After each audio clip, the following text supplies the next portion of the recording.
Hi and welcome back to Cheeky Crypto. My name is Nick and today guys we're going to be jumping down into the world of Cardano's ADA to take a look at what's been going on with the price action. As I get into the video, if you find it useful and informative, smash that like button. I do appreciate that. If you're new to the channel, then why don't you go ahead and subscribe, tap the bell, select all the notifications, and in doing so you will stay up to date with everything that we do here at Cheeky Crypto. And if you haven't yet joined us in Discord, guys, check it out, linked in the description down below. It's a fantastic community talking crypto 24/7. It's completely free and I don't think you'll be disappointed by what you find down there.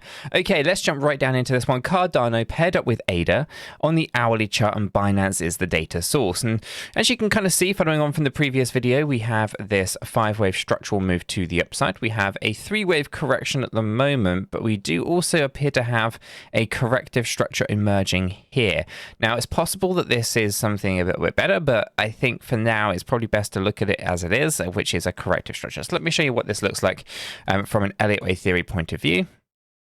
So we've come down in an A, B, and C, okay, and then we've come up here in an A, B, and C like so, okay. Now it looks like we're going to have to do something minor like this, okay, with a potential double bottom here at 39.74, or more specifically, we should be targeting out that 1-to-1. Which would put us at around the 39.44 and potentially even lower at the 39.14. Okay, so there's a little bit of area just down here where we kind of think the price has to kind of gravitate down towards. However, the obvious is actually that we have a much bigger move to occur. Now, there's a couple of ways that this can kind of play out. Let me just remove the lines. Okay, we have this 3-wave structure up, 3-wave structure down, potentially going up again. So we'd have something that would look like this, okay? And then, of course, all of this looks like it's going to get wrapped up inside this. Okay, so we can kind of see that we have to go down on a macro, but before we can go down, we have to kind of go up and complete the structure that is emerging here. Now, it's possible that we just go down straight away, but I think there's a higher probability that we move up over the weekend into our little range up here, which is our supply range. Okay, we can kind of see that. Just touching into this range, but not going higher. We wouldn't be allowed to go higher than 42.13 in order to make it still valid. Essentially, we are looking to either come down as low as 38.54 or even potentially a fraction lower. Okay, so a few things to kind of be thinking about. Essentially, at the moment, it would appear that we are in a ranging market between 38.54 and 42.13, and you know, essentially that would be the weekend. I do think we're likely to see the ranging markets over the weekend a lot more than we are during the week, and it does appear that we are in this area just here. Once complete though, my expectation is that we do 5 more waves to let me actually draw that properly. 5 more waves to the upside, and we'll probably breach out of this area. Now, depending on how low this goes will depend on whether or not we end up with a just barely breaching this line at 42.13, or whether or not we push up significantly higher and complete up above here at 44 cent. Okay, but as I've said before, I would not expect to breach the 44 cent area because it does invalidate our further down lows to the downside that we were talking about before. That being said, it's not impossible, and you know, we can get a new structure and all that kind of stuff, and yeah, it would be good. But that being said, I wouldn't expect it to pierce the 44 cent range. Now, the other way that we can look at this is that actually we have ourselves here a corrective structure, and this 5-wave is actually the end, and we take our C wave here and we go ahead and put it over this end like so, meaning that actually what we're doing here is starting a new structure. So all of these scenarios are possible, and we don't want to necessarily just think about one of these scenarios. We want to think about them all and then try to layer in ways of kind of narrowing down the options, right? So taking a look at an oscillator like the stochastic RSI, that's at the bottom here, we can see that we are oversold. Over the weekend, the expectation is to move upwards, right? We can see that the momentum is going to shift upwards. Now, when we take a look at the volume side of things, we can see that the volume has dropped down already, and this is why the oscillator has become oversold, right? Price was going down in this correction whilst volume was going down. We can also argue though that volume has been on a decrease even as it was trying to push up here. Essentially, the volumes are just low.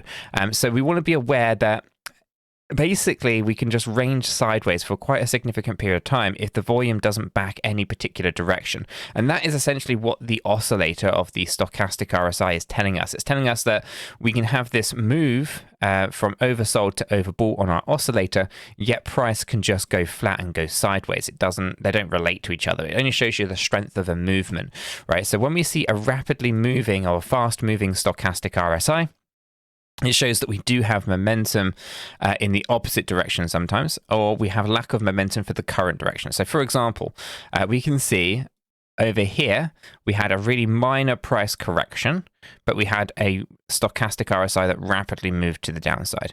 In the same way that we can see over here, most recently, we have minor price action, but a rapid decrease in the oscillator. This tells us that there is lack of momentum to the downside. Okay, but we also have a very similar situation here where we have a move to the upside, but it was pretty minor, and we went from oversold to overbought, showing us lack of momentum to the upside. And this is kind of what's going to happen over the weekend. We're going to have lack of momentum on both directions as volumes are low and people are just not that interested. So I imagine that we just trade sideways until we get into next week, where we then actually start to see a bit more of a rapid move to the upside. So overall, on our hourly chart, it looks like we're going to be in for a bit of a boring, predictable kind of weekend for ADA, and I do think we're then likely to see a break upwards, but we'll see how that kind of goes. Now, if we come into our oscillator and we try to understand where the 4-hour sits in comparison, we can see that we're nice and low, so we have plenty of room for growth. On the 8-hour, we're kind of midway. We can go in either direction, inconclusive. Again, same with the 12, 16, 20, and the daily as well. So the daily can come down or continue going up from here. It's not the end of the world in either direction. We're just tracking momentum, and there hasn't been a lot of momentum on the daily. The weekly is heavily overbought, so we are expecting a shift to the downside. And again, we've seen this move from oversold to overbought on our weekly time frame. If we bring this down right in here, okay, we can see that what we've gone and done is we've gone from oversold to overbought, and we've had a reasonable price movement, but it's not been that impressive, not in comparison to some of these other areas that we've seen on this this bear market. Okay, so I would say that actually we're probably more than, we're not actually as strong as we were back here. Let me find this one, right? So from our lows of July 2021 through to the highs of August 2021, it was 200% in movement, and down here we've seen 72% in movement. Okay, so I'd say that we kind of rapidly have moved, and you can see how sharp the line is down here on this oscillator on the weekly. It's very rapidly moved from oversold to overbought, and it's only moved 72%. Likewise, when we saw it over here in July of 2021, we saw it rapidly move to the overbought area, but we did 200%. So we know that there's lack of momentum in where we are versus where we were, but we can also reflect on this in a couple of other areas on the price chart as well. Okay, so if we take a look at this area over here to here, it was a 47% move, oversold to overbought. And then over here, this one over here, we went from oversold to overbought, and it was 67%.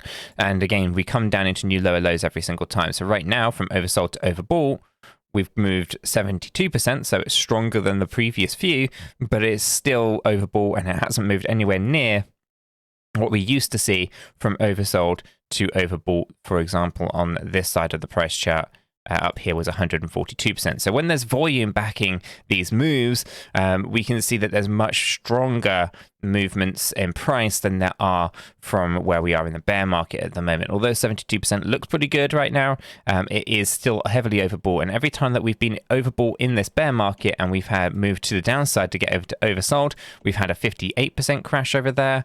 We've had a 67% crash over this side, and of course we've had this big one over here as well, which I'll take it to be around here, about 61%.